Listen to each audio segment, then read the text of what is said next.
ஒரு இஸ்லாமிய பெண்ணை தெய்வமாக வணங்கும் இந்து கோவில் பற்றி உங்களுக்கு தெரியுமா? பல நூற்றாண்டுகளுக்கு முன்பு டெல்லி சுல்தானின் தளபதி மாலிக் கபூர் தனது படைகளுடன் ஸ்ரீரங்கம் ஸ்ரீ ரங்கநாதர் கோவிலை சூறையாட வந்தான். அப்போது கோவிலில் இருந்த உற்சவர் சிலையை எடுத்துக்கொண்டு டெல்லிக்குச் சென்றான். அதை டெல்லி சுல்தானின் மகள் சுரதானிக்கு பரிசாக அளித்தான். நாட்கள் கடந்தோட அந்த சிலையின் மீது அவளுக்கு ஆழ்ந்த பாசமும் நேசமும் உருவானது.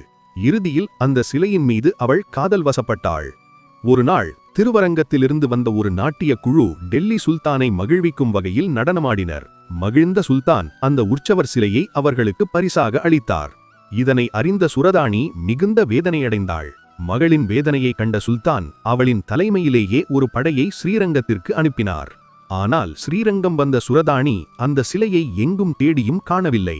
விரக்தியில் அங்கேயே மயங்கி விழுந்து உயிர் நீத்தாள். தனக்காக ஒரு இஸ்லாமிய பெண் உயிர் துறந்ததை அறிந்த ரங்கநாதர் சுரதானிக்கு தனது கோவிலிலேயே துலுக்க நாச்சியார் என்ற திருநாமத்துடன் அருள் வழங்கினார்.